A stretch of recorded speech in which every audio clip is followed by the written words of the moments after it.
주요 뉴스입니다. 2020 여름공주 옹가락 페스티벌이 지난 21일과 22일 비대면 방식으로 진행됐습니다. 공주시와 공주대학교 간 상생협력회의가 열렸습니다.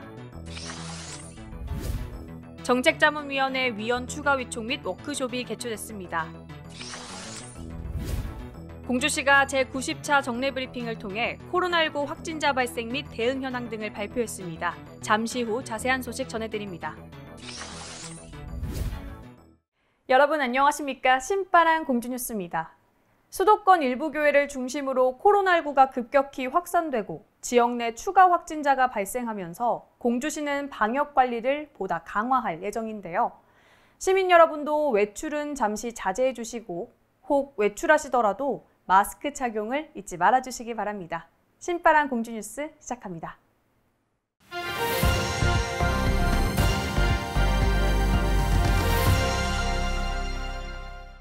공주시가 2020 여름공주 옹가락 페스티벌을 지난 21일과 22일 이틀간 개최했습니다. 이번 2020 여름공주 옹가락 페스티벌은 시민과 관람객들의 안전을 위해 온라인 비대면 방식으로 진행됐는데요. 행사 첫날에는 공주시 충남교향악단의 연주와 국내외 정상급 협연자들의 무대, 그리고 가수 변진섭과 밴드 부활 등 뮤지션들의 공연이 진행됐습니다. 이틀째인 22일에는 공주시민공연단의 생활음악 페스티벌과 백제 가무희와 최선무용단의 무용극이 진행됐고, 이어 공주시 지역예술인들의 공주노래 창작곡 페스티벌 공연을 끝으로 여름공주 옹가락 페스티벌은 막을 내렸습니다. 공주시가 공주대학교와 지역사회 발전과 상생협력을 위한 2020년 공주시 공주대 상생협력 정책간담회를 개최했습니다. 이날 회의는 김정섭 공주시장과 원성수 공주대학교 총장을 비롯한 관계자 등이 참석한 가운데 양 기관의 현안 과제와 협력의 기틀을 마련하고 상생협력을 위해 진행됐습니다. 공주대학교와 공주시는 대학생 대상 공주시 전입유도 방안, 공주대 정문옆 유후부지 공동활용 등을 논의하고 앞으로도 지속적인 소통을 통해 협력이 필요한 과제를 적극적으로 협의하기로 했는데요. 한편 공주시와 공주대학교는 지난 5월 업무 협약을 체결한 이후 시민과 학생들이 체감할 수 있는 실효성 있는 정책을 발굴 및 추진하여 지역사회와 대학 발전에 큰 도움을 주고 있습니다. 공주시가 지난 18일 환경성 건강센터에서 민선 7기 후반기 시정 방향과 미래 비전을 논의하고 지속 가능한 발전 전략을 수립하기 위한 정책자문위원회 워크숍을 개최했습니다. 이날 워크숍에서는 민선 7기 후반기 정책자문위원회 기능 및 역할 강화를 위해 신규 위원 25명을 추가로 위촉하고 전반기 임기 만료자 17명을 재위촉하는 등 총 42명 8개 분과를 구성했습니다.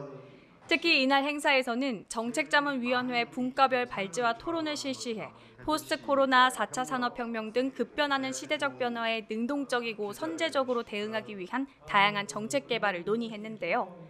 토론은 8개 분과 발제와 자유토론으로 진행해 공주시의 지속가능한 발전 전략과 정책을 자유롭게 제안했으며 제시된 의견에 대해서는 관련 부서 검토 후 내년도 새 시책에 반영할 계획입니다.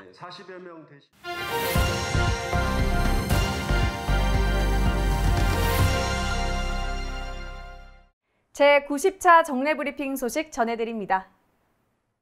공주시가 20대 해외 입국자 A씨가 지난 23일 코로나19 확진 판정을 받았다고 밝혔습니다. A씨는 지난 9일 방글라데시에서 인천공항을 통해 입국했는데요. 입국 당시 발열 등 특이 증상은 보이지 않았지만 지난 22일 자가격리 해제를 앞두고 받은 진단검사 결과 23일 충남보건환경연구원으로부터 양성 통보를 받았습니다. A씨는 그동안 자가격리 중이어서 밀접 접촉자 및 외부 이동 동선은 없었으며 공주시는 A씨를 천안생활치료센터로 이송했고 주거지 등에 대한 방역 소독을 완료했다고 밝혔습니다. 또한 서울 모 교회와 광화문 집회 관련하여 발생한 공주시 관내 코로나19 확진자들을 대상으로 한 조치 결과도 발표했는데요. 지난 13일과 14일 교회를 방문하여 양성 판정을 받은 확진자는 천안의료원에 입원 조치되었으며 밀접 접촉자 1명에 대해서도 음성으로 확인, 현재 자가격리 중이라고 말했습니다. 이어 지난 15일 서울 광화문 집회 참석자로 파악되는 거주자 15명에 대해서도 검사를 완료했다고 밝혔는데요. 지난 18일 1명이 확진 판정 통보를 받아 병원으로 이송 조치하였고 나머지 14명은 음성으로 확인되었으며 확진자와 밀접 접촉한 2명은 현재 자가격리 중이라고 전했습니다.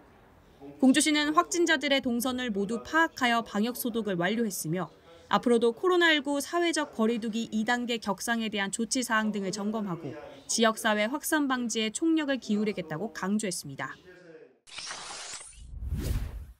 공주시 중학동이 충청남도 개방형 읍면동장제 시범사업 공모에 최종 선정됐습니다. 개방형 읍면동장제는 풀뿌리 민주주의를 기반으로 행정에 대한 주민의 참여를 확대하고 공직사회의 경쟁력을 높이기 위해 공직 외부에서 읍면동장을 임용하는 제도인데요. 공주시는 9월 인사 관련 규칙 개정을 시작으로 채용 절차를 진행하고 주민심의위원회 심사, 인사위원회 추천 심의 등을 거쳐 내년 1월 1일 중학동장을 임용할 계획입니다. 공주시가 청소년들이 수시로 소모임 장소나 휴식 공간처럼 자유롭게 이용할 수 있는 생활밀착형 시설을 조성하고자 청소년 전용 카페 청춘1318을 조성했습니다. 청춘1318 명칭은 청소년들의 봄 같은 공간이 되길 바란다는 청소년들의 바람을 담고 있으며 1318은 이용 대상자인 만 13세에서 만 18세 청소년들을 뜻하는데요. 공주시는 청춘1318 이외에도 학교 밖 공간에 청소년들이 머물 자리를 충분히 확충할 수 있도록 지원을 아끼지 않겠다고 말했습니다. 공주시가 지난 20일 공주 밤 산업의 현재와 미래라는 주제로 신바람 정책톡톡을 개최했습니다. 이번 신바람 정책톡톡에서는 공주 밤 산업 관계자들이 밤 산업의 현재를 진단해보고 앞으로의 미래를 설계하기 위해 생산, 가공, 유통 분야별 현장 목소리를 하나로 모아 정책을 만들고 시와 함께 추진하자는 데 의미를 두었는데요. 공주시는 신바람 정책톡톡을 통해 공주 밤 홍보 판매장 구축, 품질 인증 제도 도입 등 밤 산업 발전이 지속해서 성장할 수 있도록 관심과 지원을 아끼지 않겠다고 밝혔습니다.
공주시 취업 정보입니다.